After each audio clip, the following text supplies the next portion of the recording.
Family, I extend my hearty welcome to all of you to join the academic platform of Philosophy Family. Friends, today we have a very beautiful topic, gender inequality and environmental problems, the perspective of tribal ecofeminism. It is a very beautiful topic and which can benefit our younger generations. And today we have invited a young professor of Odisha, Ms. Kashmira Murmu, Assistant Professor, Department of Philosophy, Ravenshaw University, Kotak. Being a very young teacher of Ravenshaw University, Professor Murmu has shown her proficiency as a creative writer and a thinker. We appreciate the way she writes poems, and many of her poems have been published in different national magazines, and many of her research articles have been published in different national and international journals. We extend our congratulations to Kashmira Murmu, a young teacher, young research scholar, to be associated with Philosophy Family. And today we have with us the senior professor of our state, Professor Ranjit Ghosh sir, Dr. Anup sir, Anup Roy sir, and many other young teachers and students and scholars of our country to be associated with this webinar. I welcome our host and admin, Dr. Pramod Kumar Das, and co-admin and our moderator, Dr. K. Onan Rao. I once again welcome to all the teachers and students to be associated with this academic platform of Philosophy Family. And I extend my congratulations to Kashmira Murmu to have joined this academic platform as a speaker. And I welcome her and I request Madam Kashmira Murmu to commence her topic on gender inequality, environmental problems, the perspective of tribal ecofeminism. Welcome to Kashmira Murmu. Thank you, sir. Sir, am I audible? Yes, audible. Many times we talk about gender equality, feminism, and ecofeminism. What triggered me a lot was about how we deal these concepts in relation to the underprivileged and marginalized sections of the society, especially the tribal community. So this is what encouraged me to work on this topic, and I thought that the best platform for this would be Philosophy Family. So I again thank everyone, Pramod sir, K.O. Narayan sir, Kailash sir, everyone to give me this or for giving me this opportunity to share my views on this platform. So as we know that gender inequality is a major concern for disadvantaged women, especially the tribal women. Like many, because of gender differences, there is problem and conflict in property ownership, control over earnings, income distribution. Especially women are more vulnerable in these aspects, and this lead to their long-term poverty. So to achieve equality, we must change our perceptions about underprivileged as well as non-human entities in society. The study explores ecofeminist perspectives on the relationship between nature and women, gender inequality, environmental degradation, and the impact on marginalized communities, that is, the tribal people. We know that native cultures like the tribal communities have a strong connection to nature and depend on it for their survival. We also know that because of today's generation of development and industrialization, lot of the tribal land is being encroached or the forest cover is being destroyed. So the traditional homes, the forests are being utilized to have the economic benefits, but indirectly they work as oppression, and they trigger the tribal life in a negative direction. So We understand that class and caste also and gender play an important role when we talk about how women interact with nature and what is the relationship between the women as well as nature.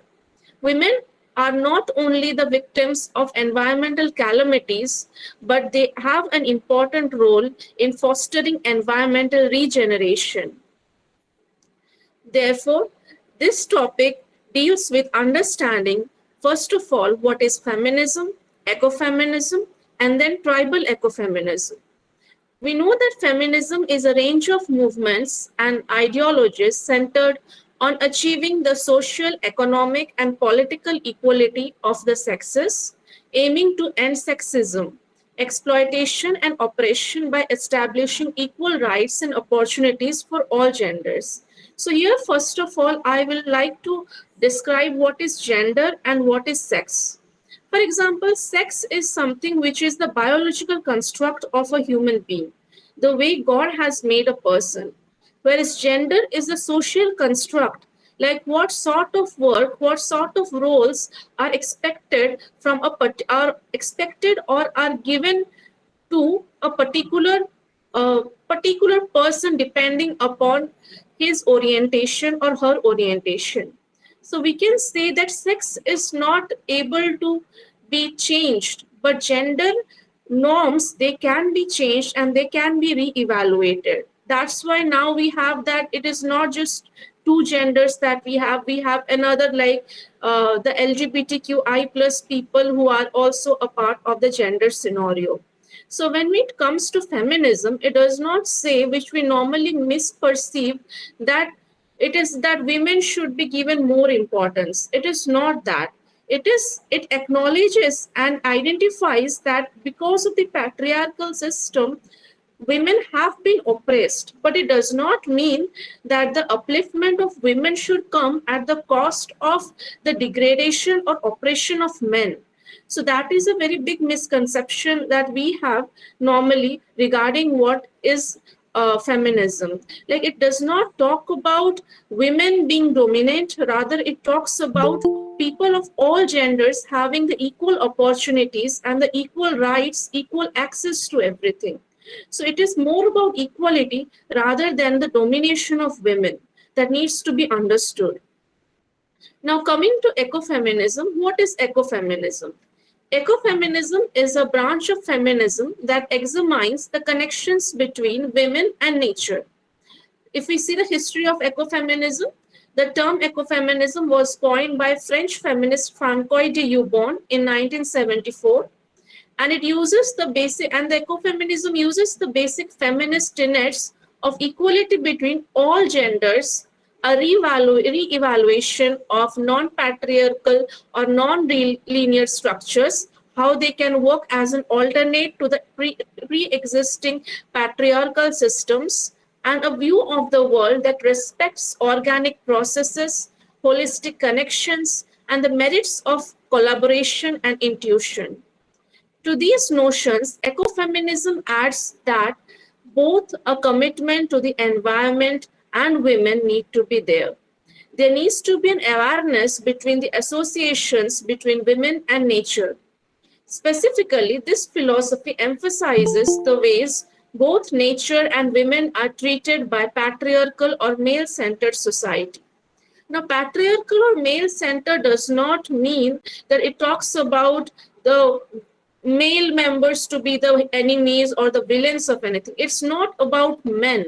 It's about a mindset that says that particular things should be given in excess to as a privilege to men because they are born as men, and the women should be deprived of it. Further, it is also important to know that patriarchal mindset is not just carried by men all the times. Sometimes women can also have a patriarchal mindset that is believing that men should get more in comparison to women, be it privileges, be it opportunities, be it access to things or anything.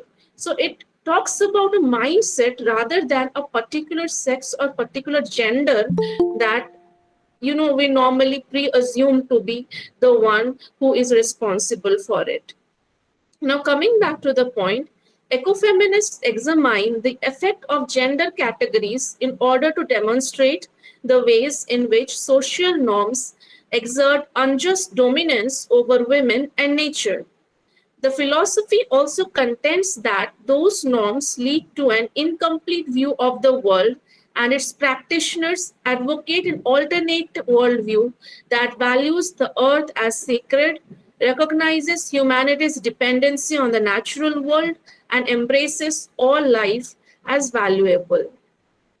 So we can understand that ecofeminism brings together feminism and environmentalism and argues that the domination of women and the degradation of the environment are consequences of two factors. One is the patriarchy, the patriarchal mindset, as well as the capitalism. Any strategy to address one of the factors, be it women or nature, must take into account its impact on the other factor also. We must understand that women's equality should not be achieved at the expense of worsening the environment, and neither should environmental improvements be gained at the expense of women. Ecofeminism proposes that only by reversing the current values, the so called patriarchal values, thereby privileging care and cooperation over more aggressive and dominating behaviors, can both society and environment benefit. So the women as well as environmental domination are linked and have been developed in a number of ways. How women have been oppressed, how environment has been oppressed, what are the alternate ways in which women uh, can be ensured an equal position, how environment can be nurtured. For that, there are a number of alternate ways.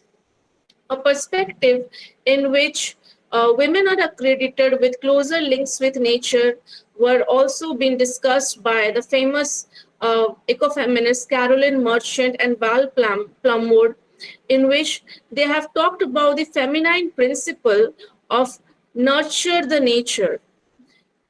So, in this way, the environmental destruction can be curbed as well as the position of women can be uplifted. Now, coming to tribal ecofeminism, what is tribal ecofeminism and why we are talking about it? Tribal ecofeminism highlights the deep symbiotic relationship between indigenous women, their culture, and the natural environment, arguing that both women and nature are oppressed by patriarchal and capitalist systems. It emphasizes how tribal women serve as primary environmental stewards, using their traditional ecological knowledge to conserve nature while disproportionately suffering from ecological degradation, climate change, and the impacts of development models. This perspective connects the exploitation of women with the exploitation of the environment, advocating for a revitalized, feminist inspired relationship with nature rooted in community and sustainability rather than profit and domination. So, what I want to argue in this entire paper is that the two factors behind the plight of the tribal women, why they are oppressed. One is the patriarchal mindset. Second is the capitalist system.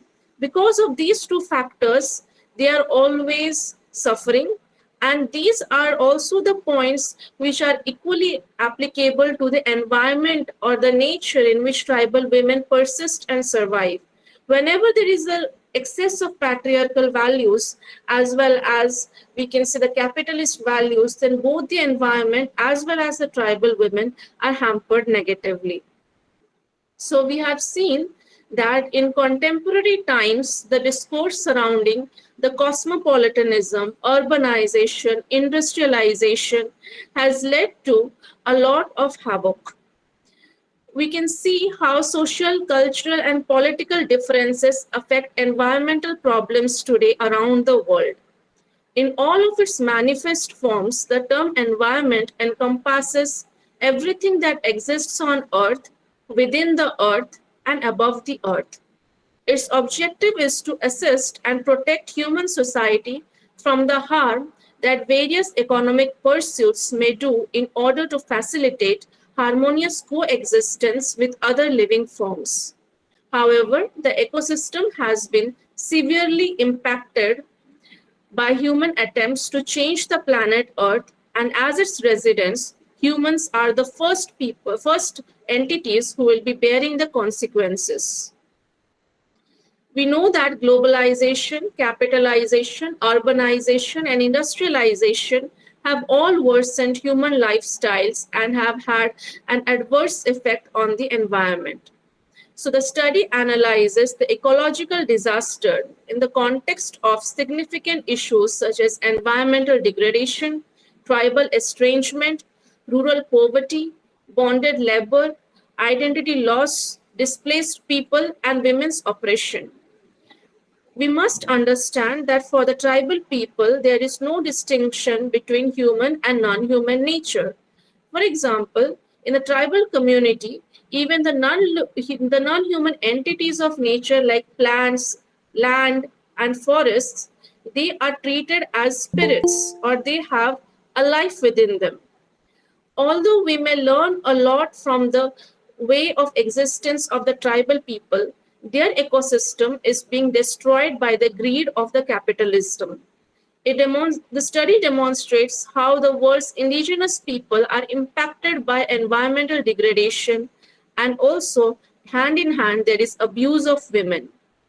The study highlights the greed and self centeredness of the capitalist society while recalling the suffering of tribal people, particularly women who are doubly ostracized. In India, we can see that oppressed indigenous women are leading the fight for environmental rights through tribal ecofeminism. There are ecofeminists like C.K. Janu and Chami Murmu who are trying to revive and keep up the roots of the nature and their communities, tribal communities, in the form of tribal ecofeminist movements. However, ecofeminist studies in India have not fully explored the nexus between environmentalism and tribalism. Within this setting, intersectional ecofeminism recognizes patriarchal, casteist, and colonial inequalities in the distribution and utilization of natural resources. Tribal environmentalism aims to raise awareness of ecological concerns related to access to natural resources and promote indigenous environmental protection practices. So, tribal ecofeminism focuses on the daily battles of tribal women and their land against capitalists' exploitation and oppression. Tribal narratives in India are crucial for tribe intersectional ecofeminism as they highlight tribal women's relationship with their surroundings, including barriers to accessing natural resources, water bodies, and cultural institutions such as schools and colleges, sometimes in the name of caste, sometimes in the name of gender. Their experiences challenge the notion of eco-casteism, which posits that natural processes define caste.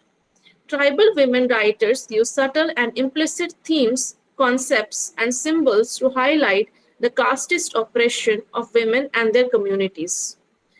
For instance, one example of it is that of water.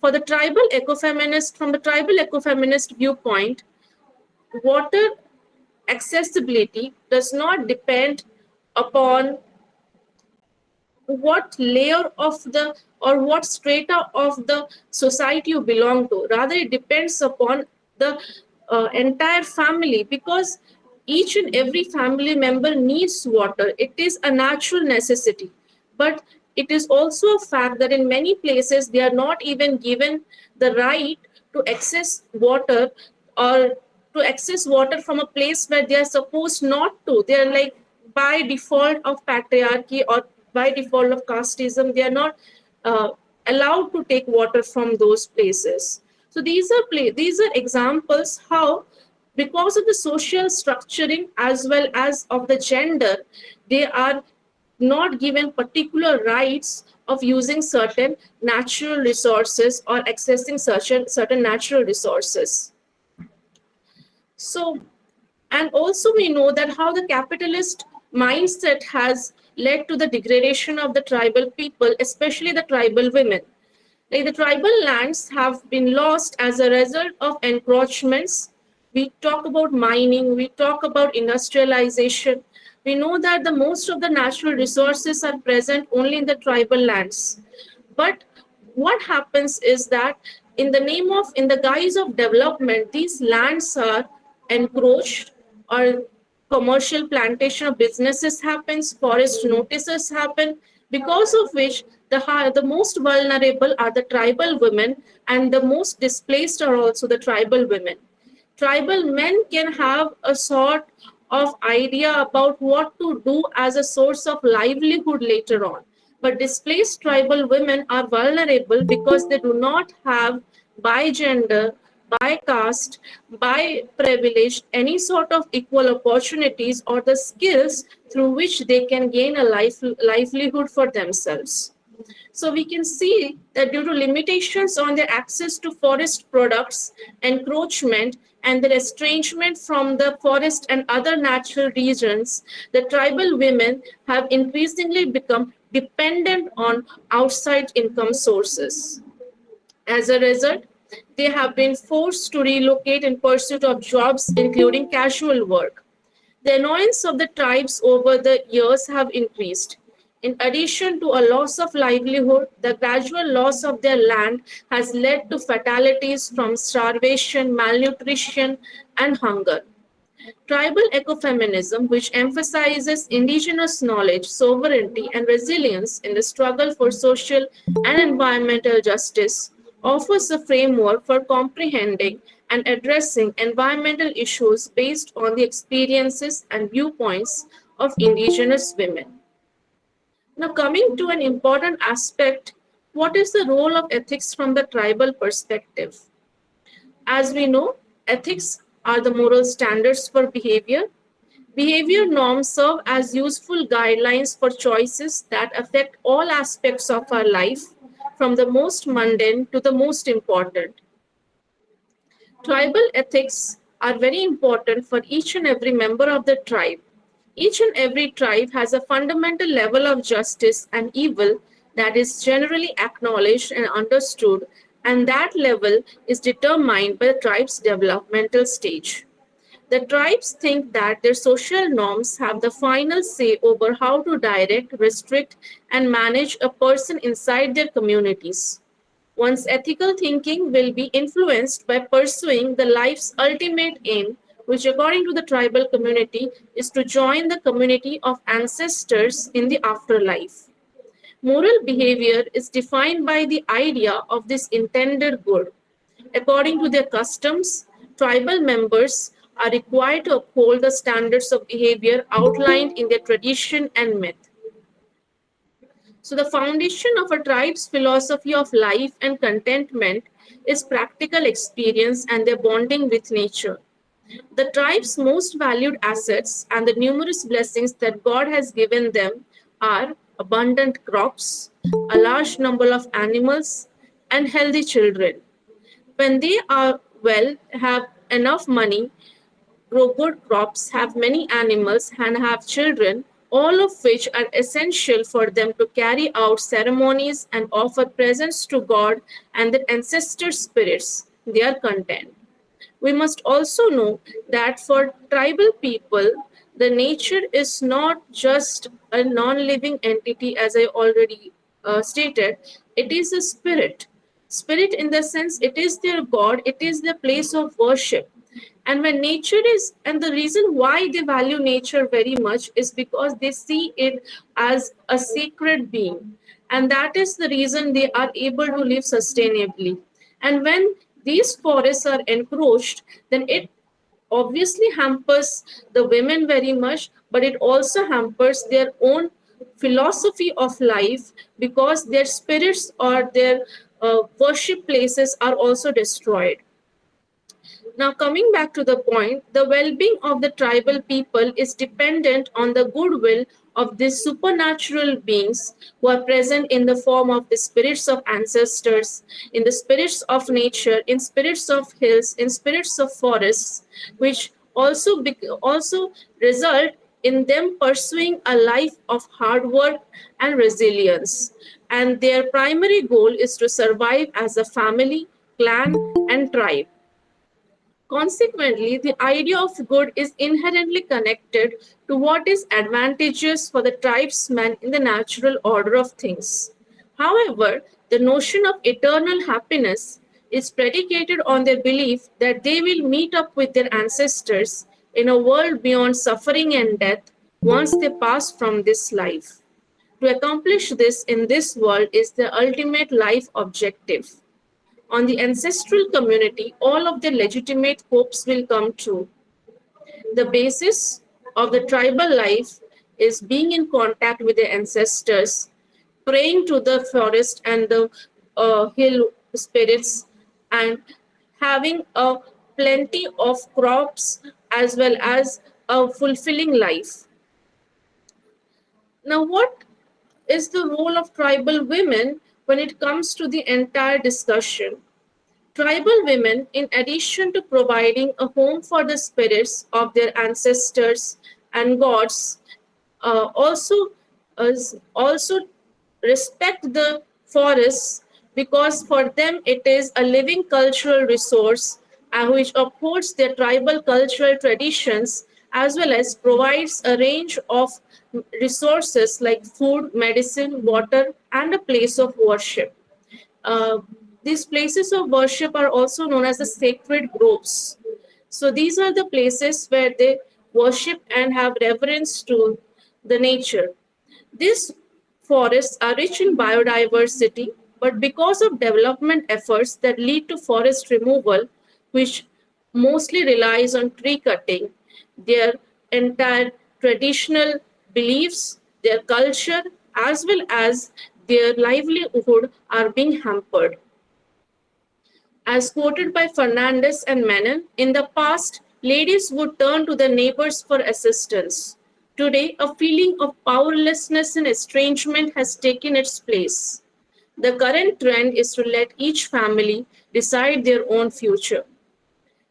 Tribal women rarely speak up in the few forums where they can express their needs to be recognized and be given consideration because of their persistent shyness as well as social and cultural norms. People constantly ridicule them for living in the forest since they are thought to be illiterate and lacking proper communication skills. Quality of life is not well understood because in this field of women, of tribal women and environment, there has been very little prior research, and because of which their plight is not understood well. So, what is the need of the hour? The need of the hour is to empower the tribal women. Age, social status, education level, and geographic location are some of the variables that significantly affect the empowerment of tribal women in India. The women empowerment policies exist at all levels, be it federal, state, and local levels, in almost all domains such as health, education, employment opportunities, gender based violence, and political participation. However, there is a disparity between the policy making and the practical reality at the community level or the ground level. The prevailing patriarchal structure in Indian households and communities is a major factor in the lack of progress in implementing laws and policies meant to alleviate economic disadvantages, violence against women, and discrimination at the local level. A very small example of it is that most of the times we have panchayat elections in which a lot of tribal women also stand as the candidates, but because of the patriarchal mindset they stand as candidates, but the real people uh, operating behind it are the male members of their family. So these are the ways in which the policies are there at the policy level, but they are not effectively, like effectively, uh, they are not effectively utilized at the ground level. Because of this, women and girls experience higher rates of powerlessness, violence, less control over decisions, less mobility, and they have less resources, access to resources for education and health. We must understand that women are important in social, cultural, economic, and religious aspects of daily life, be it tribal women or other women.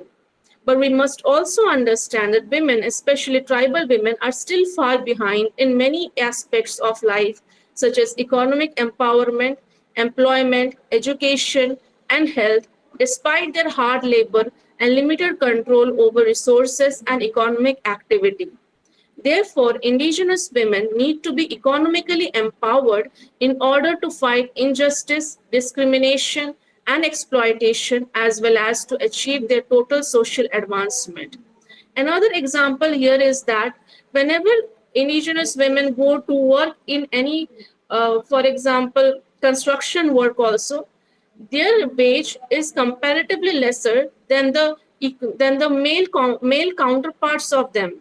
So this also affects them because in some way they are being oppressed and are not being given the equal opportunities.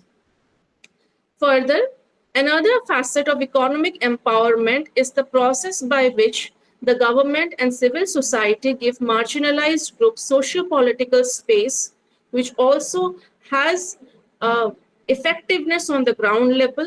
Another is the process by which these communities are freed from the shackles of casteism in a society free from injustices that harm minority groups, especially the tribal people, politically, socially, and economically, we need to create a space which respects them as well as gives them the equal opportunities and the accessibility to resources. The issue of economic empowerment is also connected to the concepts of equality, liberty, and fraternity. Therefore, the concept of economic empowerment for tribal women is very new, but at the very same time, very important. Another aspect that can help tribal women uplift themselves as well as their the thing is why we need to uplift them. We need to uplift men because they have a sustainable practice and their traditional knowledge system regarding how the nature should be treated. So in this way, when we uplift the tribal women, we automatically have a paradigm of an alternate thought view which they can provide in order to protect our environment. So once we follow the theory of ecofeminism, that we have to take into account both the aspects, and only when both the aspects are treated good, then only we can say that there can be a holistic paradigm or there can be a holistic platform. Another important part of empowering tribal women is through empower by giving them tribal education. We know that education is a major driver of change in the direction of progress. Education is crucial for advancing economic advancement and improving social and economic conditions for scheduled tribes. Literacy and academic achievement are key indices of social and economic growth in poor communities. Men and women in scheduled tribes have significantly different literacy and educational attainment rates, which are very low in comparison to people of other communities.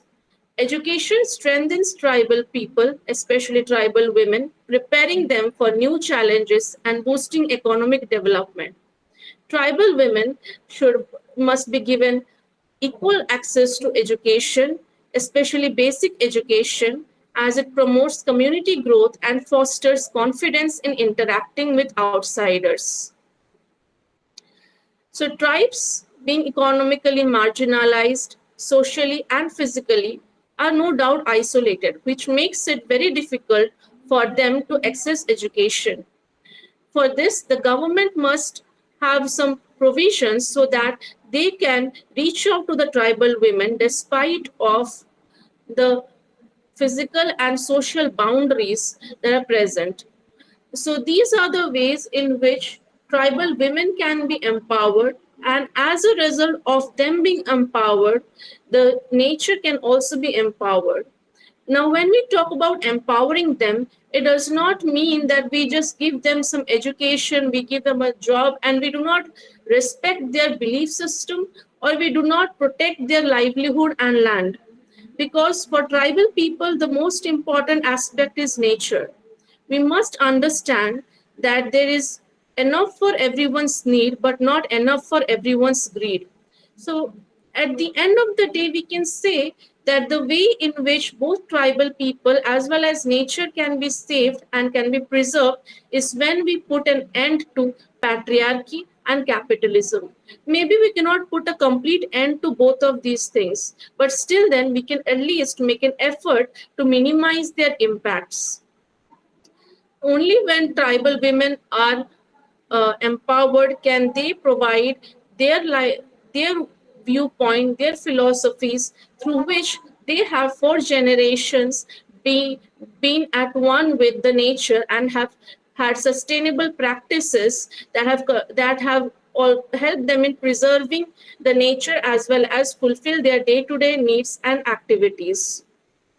So we must understand that ecology and economy are compatible with each other.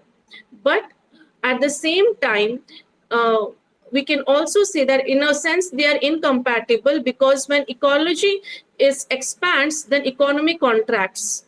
When ecology contracts, then economy expands. This is because every economic activity puts stress on the environment. Nature urges people to preserve ecosystems for the benefit of future generations, even though it has nothing against development plans. We must understand that people will suffer from injustice, poverty, and the careless use of natural resources uh, if the careless use of natural resources keeps on happening. So, tribal people live a sustainable lifestyle that does not disturb the environment's natural balance. They function as ecological citizens in spite of issues like poverty, illiteracy, labor exploitation, and land grabs by the capitalists. They also oppose the hostile culture that destroys the environment in the name of development. However, the capitalist society is more concerned with attaining worldly success than it is concerned with the environment or other living things. However, the ecosystem suffers and the ecological balance is upset by this kind of narrow mindedness and harmful activity. The mainstream civilization must learn a lot about respecting nature and natural resources from the tribal women. Empowering tribal women in India requires a multi pronged approach that considers the range of social institutions that have an impact on women's lives. The plight of the moment is the identity politics, which has manipulated the entire system of justice and the entire system of accessing the basic benefits. The rights of the marginalized are being fought by numerous social groups, but at the end of the day, they do not reach to the ground level. These movements have made a lot of news, but unfortunately, these have not provided a solution. We must understand that education is essential to the empowerment and general development of tribal people. But at the same time, preserving their land, preserving their environment, preserving their spirits, preserving their belief system is also equally important. We might say that they can have education, they can have job, but it is not the only thing in which they can be preserved or the way in which tribal women as well as nature can be preserved. We need to understand that there are a lot more aspects to the tribal life today which also contribute to their well-being as well as the well-being of the nature. And in the long run, only understanding their worldview as well as respecting and preserving their natural environment can help us to lead a holistic life in which each and every part is respected, each and every part is preserved, rather than just being very anthropocentric and thinking that being is the supreme being in this universe and everything is just meant for his utilization. Thank you.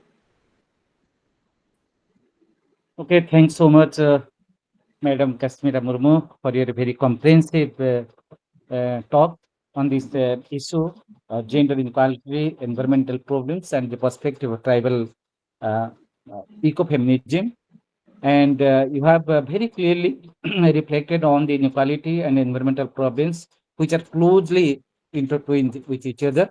And being a member of the tribal community, Madam Murmu has very nakedly reflected the problems of tribal women. And Madam Murmu has reflected that how women in tribal area play crucial roles in agricultural forestry, water management, and environmental uh, conservation, and how they face significant challenges due to climatic change and environment. And Madam Murmu has very clearly reflected that how ecofeminism emphasizes the interconnectedness of nature, culture, and gender issues that she has reflected in her speech. And she has also reflected that how tribal women play crucial roles that in sustainable development and for holistic life and uh, environmental conservation. And she has also reflected different examples that is of the capitalist the mindset for a degradation of the dignity of tribal women. And she has reflected upon the empowerment of tribal women through education, land rights, decision making, that is that is in also knowing the government rules.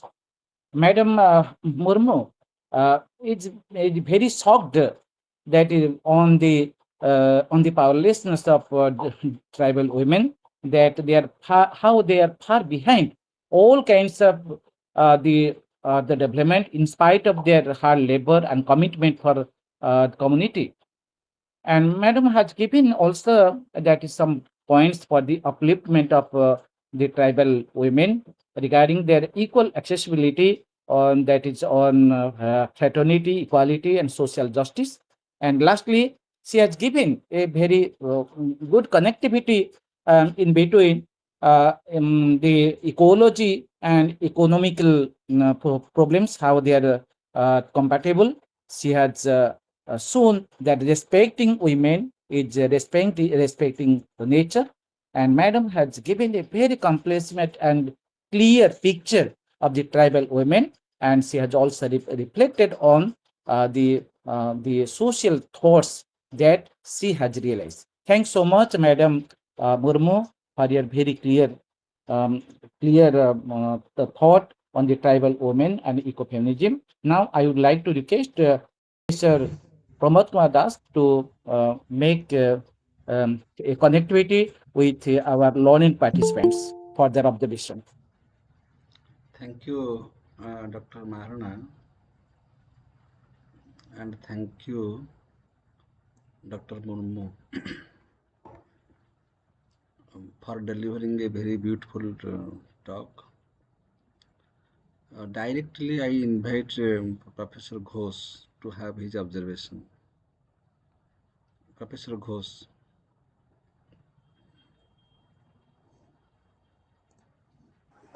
Thank you, Dr. Das. Uh, Kashmira has actually ventured into a domain which is very, most often, it is not tackled properly. Because see, when she's talking about eco-feminism, we find this cultural ecofeminism, then other political ecofeminism, and these things are very much discussed. But tribal ecofeminism is very less discussed topic. So she has ventured into it, and definitely we are getting many informations from her. Now, I have also, when I saw this, her talk, then I was also trying to find out certain points from elsewhere. And one article I read by one lady, that is Dr. Mesra Rahman, and it is the latest one. It was published in Delhi University, July 11, July 11, 2025. Anyway, so let us come to the problem. Now, problem is always a problem. The problem is always the paradox of development versus environment. This is very much there. So whether and the role of women in this sort of scenario.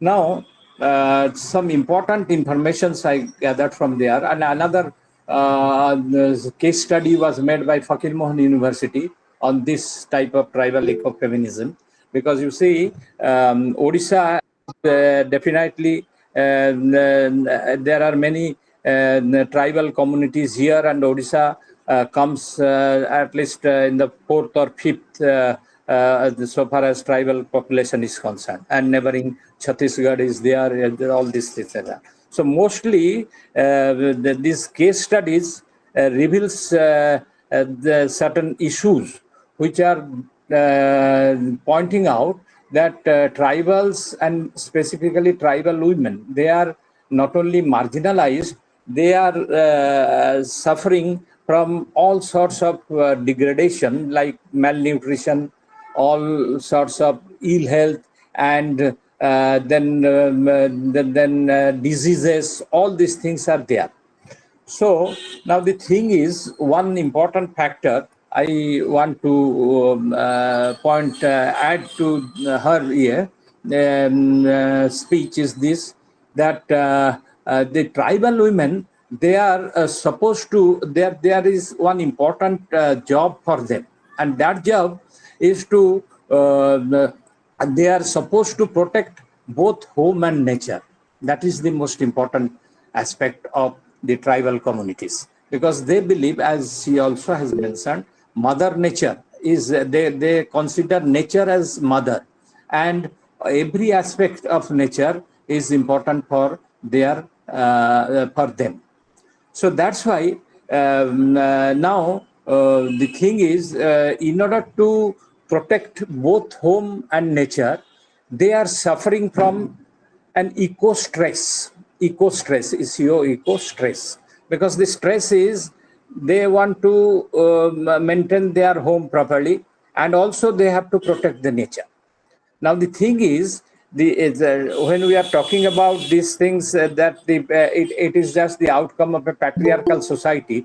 But in the tribal communities, the patriarchal thinking is not that way, but they have taken it as if the male of the community, they are supposed to do the external things for raising their incomes, and the women are supposed to see the home. But that is not happening, because the women, they are not only looking after the home, they are also forced to look after the nature, which is being depleted by their men folk. Because about the future, about the sustainability, and about the future generation, women are more concerned about the concern, and not the males. So that is the typical situation we find in tribal communities.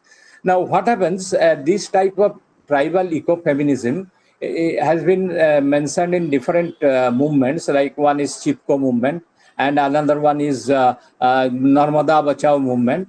And now what our Adivasis are doing in Koraput and in Chhattisgarh, this belt, they are trying to draw a map as serious cartographers. And what is the aim of that map?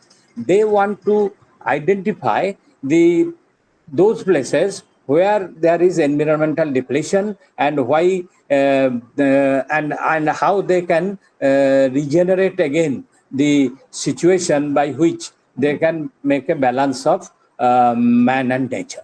So this is important. And so this sort of drawing of the map, this is the new thing. If you ask me, I can provide you the name of the article by Miss Mesra Rahman from Delhi University. And anyway, so this is the thing. Now, what is the solution? You have also mentioned it. Now, the empowerment of tribal women. This is the first thing. And how this is possible? First of all, the social justice can be given, can be brought through giving them land rights. They don't have land rights. So unless they have land rights, they cannot just be empowered. Because you see, so far as tribal communities are concerned, they are not bothered about the rights. They just live. What should we say? They are simple and happy lives. So they are not concerned and bothered about the rights. But why this becomes a necessity? And becomes a necessity because of the infiltration of the industrialization and the as you see the capitalistic orientation, the capitalism. They are suffering and they have to rethink about their own identity in the society. But they are the actual owners of the land, but they don't have the right, because that is the problem, where we find that we don't we have not given the tribal women or tribal communities the rights of the land. That is most important factor. This is one thing, and you have to find out this thing. And most importantly, you have to think over this, that how and why women are marginalized, not only in these tribal communities, but also in our civilized communities. We say that in urban societies, in urban communities, why they are marginalized. This is a philosophical question for our deliberation. And this is one thing. And the other thing, that eco-stress, how to balance between the home and the nature. I think these two will be sufficient. Thank you. Thank you, sir, for your observation. I think Dr. Murmu will follow the observations of Professor Bose. There is no question. Okay, so now I shall invite Dr. Kamala Srinivasan, madam. She has raised her hand. Yes, Hello, madam. hello. Good evening to Namaste, everyone. namaste, namaste, madam. Namaste, namaste, sir. Dr. Kasmira, what a wonderful, a comprehensive paper. Thank you very much. The theme of the today's talk is very close to my heart too, and you've done a wonderful work on it. My question was from two aspects. Of course, one aspect Professor Ranjit already covered, where you said that we need to upgrade and we need to uplift these women in your paper, right? Now, how much are these women aware from their perspective, like they are being marginalized or they are being under this kind of a pressure? What again Professor Ranjit said, that eco stress. So amidst their conversations, which is very grassroots level, what is the kind of awareness that they have, that they have to be uplifted or they have to be upgraded, or that education will make a difference? And as even Professor Ranjit also mentioned, they've turned out themselves to be cartographers. So, in what way are those works again reaching out to us academicians? Of course, we are taking into project and we are working with them, yes. But then, how much are these in public? Especially with India today working so hard on our SDG goals. In what way are we going to again map or reach out to this, government portals about all these, grassroots knowledge that we are talking about is reaching out to the government also. So has your work been on any of those aspects? Thank you, madam. I'm very happy that you asked a very, very relevant question. First of all, I would acknowledge that yes, there are still communities, given the number of tribal communities. It has been a very, education has been a very recent thing for them. So Correct. first of all is, yes, many of them are still not aware what education can do to their lives. For example, education is an unnecessary luxury still for many of them. Like, why to invest so much money when you can have a lot of children, you can have a lot of crops, and you can live like that? But given the one thing that happened in the 1970s and 60s, that the schools started getting formed in many rural areas, despite of, uh, cutting across all the physical barriers. So, like, we had JNV and we had many schools, ashram schools also, because of which education has reached to them. So now the present scenario is they know what education can do to people, because those who studied in those 1960s and 70s, they have a different lifestyle now, who are in a transitional period where they are not completely in, they are affluent, but they are not completely affluent. So the common man in the grassroots level has seen what life can be. So now they are trying to go out and have education. But the thing is, for a person who could get an education that time, and for a person who is now in the competition world, it is not easy to access education. And especially women, when they are trying to get into education, there is lot of problem on the basis of gender, because this is also true because of certain menstrual health conditions of women. Also, many fear to still go to schools and colleges. So these all taboos are still in place, and they're still struggling to get out of that place to get into an education system. The second thing is the finance. First is the social construct, and this is also important, that this social construct was sometimes there in their mind also, that what is the need to get an education. But now many are trying to get an education, but it is not an easy process because of the finances. And also, I would acknowledge here very much that the ones who are already affluent, they are getting all the benefits. But ones who are still trying to come out, the other 70%, they are still not getting the basic benefits. And all the benefits are taken by the affluent tribals, in case instead of these people who actually genuinely need it. So there are a lot of things that need to be made in the policy levels also. But whenever these women try to come out of it now, it is one is the social taboo they have to face, and also they have to face not only from other caste people, but from their own community. If a tribal girl now tells that she wants to have education, it is again questioned within her own community, like, what is the need of education? So they have to face a lot of mental barriers, societal problems, as well as with that, finance is one issue. Third thing is, when forests are actually hampered, then what happens? Their own basic home is destroyed. And when home is destroyed, you cannot think of getting an education or any economic benefits or economic jobs. So these are some of the factors. They are aware now, but they are not, they're still in the transition period, I would say. And again, another thing is that there are around 62 tribes in our state in Odisha, but not each and every tribe has the same level of development in comparison to the other tribe. Like, for example, in our state, the Oram and the Santal people, they are very much ahead in terms of education and other benefits. But when you come to tribes like Koraja, like Koya, then they are still underprivileged. So there is also one thing, that even in tribes, there are certain tribes who are more benefited and certain tribes who are not that benefited. So comparing the benefit of one tribe to another is also needs to be assessed, because when we say that tribal women, the Santal tribal women are more privileged in comparison to the Koya tribal women. So each of their journey is quite different from the other. So that also needs to be analyzed when we talk about the awareness. Like, the privileged ones are aware, but the less privileged ones are less aware. And again, what kind of communication is happening between the privileged and the less privileged? Are there There any kind of communication happening between them?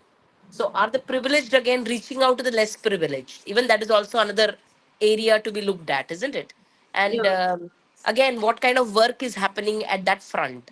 So when it comes to say, we say it is better to, for healing any wound, it is always to, taste the bitter medicine. Then only the wound gets healed. Or a thorn only can remove another thorn. So if this is the, like human nature relationship that we are talking about, the struggles that we are talking about, especially with tribal the community, and that too more affected for women in the tribal community, then all the more the privileged tribal community need to reach out to the less privileged. I know there are language is a barrier. I know there are, again, as you said, beliefs and the practices, the awareness about importance of education. I don't know how long and how far we have to go. Yeah. So Yeah. one thing I would say that when it comes to privileged and the underprivileged, uh, now it is very seen. Earlier it was not. There was no communication. There was no access.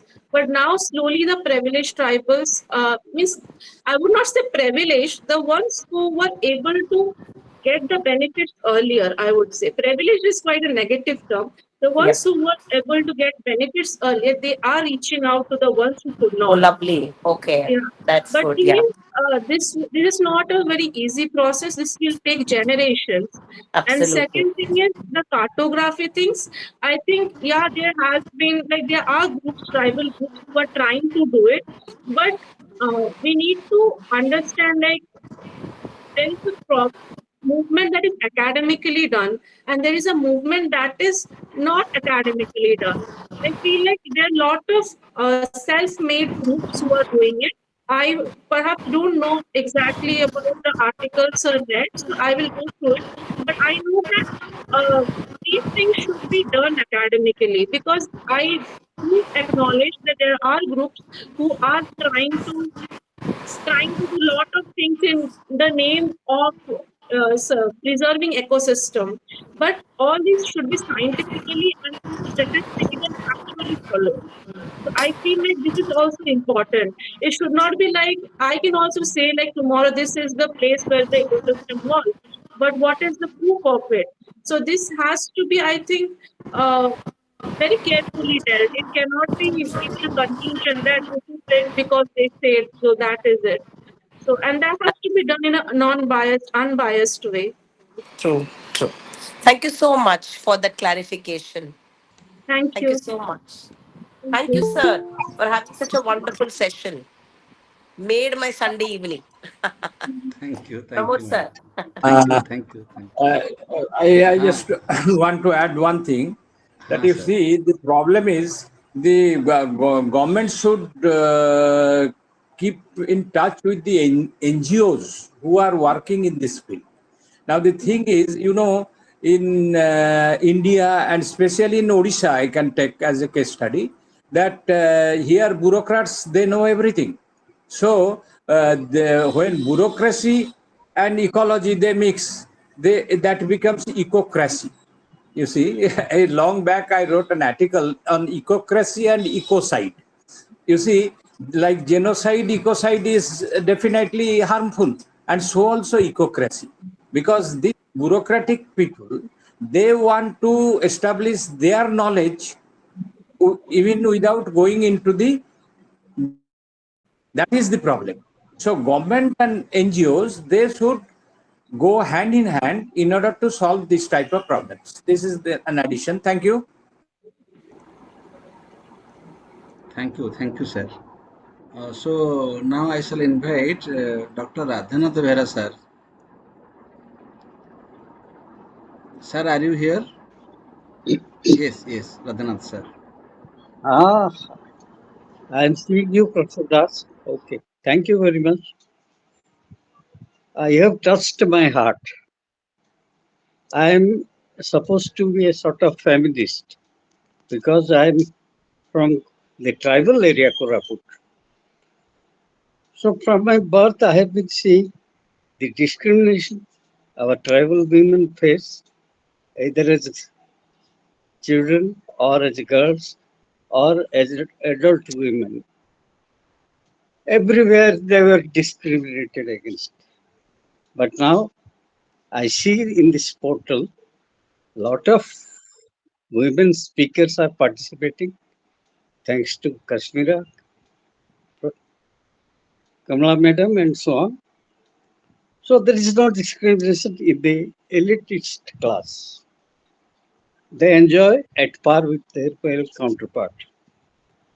Now, regarding the record of right, ROR, they say when a tribal woman is engaged in agricultural work, she faces the problem right from the day one. There is hardly any finance, there is hardly any support from the male counterpart. Even banking organizations turn their face because there is no record of right standing in the name of the working woman. Hardly, as the reports of the present day shows, only about 10 to 12% of women have secured their ROR, and the vast majority are only care of their male counterparts. So, in such a situation, when you are overworked and underpaid, how are you going to demand a sort of equality in the patriarchal society? Nobody looks at you. You are just a showpiece. You are just an ornament at home. You are just, in uh, flowery language, queen of the kitchen. That's all. Now, forest laws are so rampant, so stringent, so to say, that our tribal women do not have any access to dense forest. Forest goods they procure, they used to sell in weekly markets, in townships, etc., etc. But that is denied to them. A particular sal leaf, which are used as trees, twigs that are used as uh, toothbrush. These things, very common essential products, they are being looked after by women. Now they are checked, they are restrained. And in a town, you can never sell them, you never find them. I come to the most realistic factor which we face. Government, we throw everything to government because ours is a welfare state. There is no other way. You have not reserved, although you have been shouting, 33% of our women will get tickets. There is no law. It is only a high sounding nonsense. How many women MPs, how many women MLAs are there? In the ground reality, we find very few chairpersons uh, being controlled from background by their more experienced husbands or brothers or male members of their family. Coming to again a very drastic observation, government have opened several girls of schools in tribal pockets. They are given privileges. They are given uh, facilities to look after themselves in food, in medicine, in studies, and in so on. But one thing is, they are cut off from their main source. The moment they finish their education, they belong to nowhere.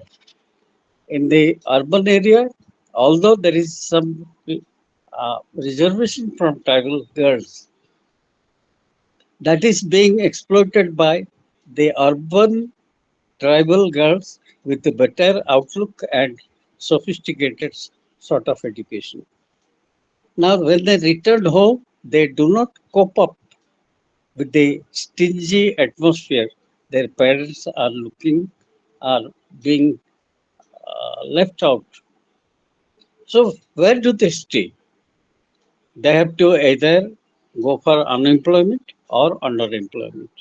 They have to either serve in cities or towns as uh, on a say, wage of wage cut off to 50 to 60% with their male counterparts.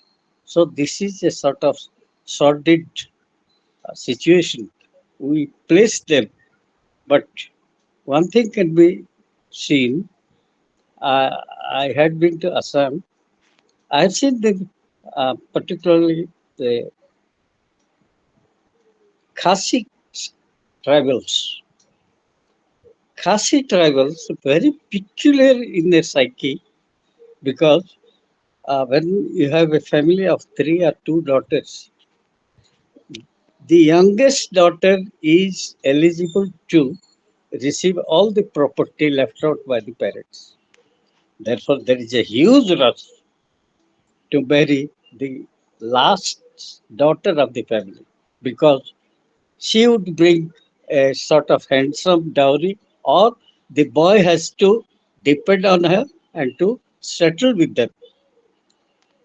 And the strangest part is everywhere I found, particularly in Meghalaya, the offices are littered by, practically manned by women, Khasi women. No boy is seen because they do not care to read. They are 50%, 60% of adolescents. They spend their time in boozing, and nobody appreciates a boozer because he has no sense. And the sister or the woman who he marries brings a fabulous sum as a sort of uh, salary, and she looks after them. So, in the organized sector or unorganized sector, women are discriminated against. In the particularly the if you go to corporate sector, there are women. They often complain that we are given some wrong timings, late night returning, and without any escort. That becomes troublesome. And whenever they face the danger, there is one thing which we have imported from America called glass ceiling. The glass ceiling is that there is a roof made of glass. You can see your friends are climbing up, going up, up the ladder. You are thrown in the same situation. Therefore, you have no prospects in promotion, nothing to improve your lot. Salary is not going to be doubled or paid as per you in accordance with your efforts. So these are some of the not only environmental problems, economic problems, or political issues. You have been born with such discrimination. How to improve? You have your faculties, no less important than your male counterpart, but still then you are left ignored as many things as you shout, that falls upon deaf ears because of male apathy. And even when women enjoy the facilities, they do not encourage others to cope with them and to move with them. This is our tragedy. Therefore, so still there is a glimmer of hope. We will not leave it.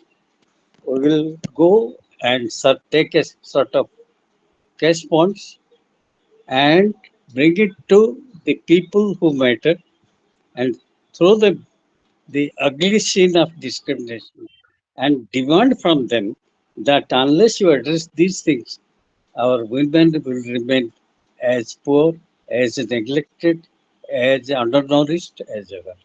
So thank you, Kashmira Madam. I really sincerely appreciate your case study. Go ahead, take clues, and I think Kamala Madam has also thrown some light. So is Ranjit sir, and finally, Dr. Pramod Kumar will throw some more light because he is the backbone of the function. Thank you. Thank you, Dr. Behra, for appreciating the speaker and also giving some suggestions, observations. Acha, and now I shall invite the students. If any student wants to ask any question, that is very important. Any student who wants to ask any question to madam? Okay. Anybody else who will ask question? Yes. Okay. So I have nothing to say because everything is said. Two things are there, the conflict of where and who. Where regarding the place and who regarding the person. So the conflict is like that. Where means the place. That means the urban area, where the people, civilized people live, and the counterpart is the jungle, is the interior area where tribal people live. If the question comes, where shall I build a house? Where shall I purchase a plot? Then the choice comes in a city like Bhubaneswar or Cuttack. Also in Bhubaneswar, that should be a very prime area. So this is our mindset. We do not like to have our home with the tribal people in that place. So this discrimination is there in our mind. Where and then who is speaking? A tribal man is speaking, or the man of a city, big city is speaking. This conflict is there. But the common thing in both the places and in both the persons is the gender problem. In the civilized society, we have the patriotic mindset, as Madam said, and also in the tribal society. Then how can we say that we are educated? That Dr. Behra also said that. If we claim that we are educated, we are civilized, we are living in a very sophisticated area, but we have the same gender problem that has been constructed by the society. So that is the crisis now. We have to change the mindset. And second thing is education. Education is the main problem. As Madam said, that the primitive people, they also think that what is the necessity of being educated. So that shows their ignorance. So we people, we educated people, should ignore their mindset regarding regarding getting proper education, and government should take a proper initiation for their education, because education can solve many things. I shall say, rather they are very honest. If we shall take a very honest, a very clean report of the character of the people, I shall say that they are more honest than us, because we are educated, we call ourselves as civilized, but we are many things we do, many things we our mindset is so ugly that we confine to ourselves, to our place, and to our mindset. We do not extend as if there are two worlds: the world of tribal people and the world of the civilized people. That two worlds should be bridged. If it is not bridged, then the problem will persist. And therefore, we are discussing such topics so intensely from different perspectives. I shall speak this much. Very nice presentation by Dr. Murmu, and very nicely it was discussed in this forum. Beautiful questions were asked by Dr. Ghosh, and Madam Kamala Srinivasan and Dr. Behra. So with this, I invite Dr. Kailash Chandra Mayana sir for proposing vote of thanks. Kailash sir. Are you here, Kailash sir? Kailash sir. Okay. So I sincerely thank all of you for being with us, for sharing your views with us, for asking questions, and for encouraging the young speaker, Dr. Murmu. And we always welcome new scholars, new research scholars, students to come forward and deliver talks from their research area. And that is the goal of this forum. I shall request Dr. Murmu to prepare more papers, more Yes. topics. Okay, thanks so much, Dr. Kailash Okay, sir, thanks please propose vote so of much, thanks. Dr. Das. And yes. Okay. Yes. Do you listen me? Do you listen me? No, give Do you vote of listen me? thanks. Yes. You are audible, Hello, sir. Dr. Das. Sir, Dr. you are Das. audible. Yes, we are hearing you, sir. You speak. Perhaps you fail to listen to us. Okay, so we are grateful to all of you for your benign presence with us and for your beautiful discussion. Yes, So even. we shall meet in the next Sunday. Thank you all. With this session is declared closed. Thank you. Yes. Hello. Do you listen me? Do you listen me? Hello. Yes, sir. Hello. Do you listen me? Yes, ଆମେ sir. ଶୁଣିପାରୁଛୁ You're କୁହନ୍ତୁ audible. You're କୁହନ୍ତୁ audible. Yes. Kailash ବାବୁ କୁହନ୍ତୁ Okay. Okay. Thanks. So I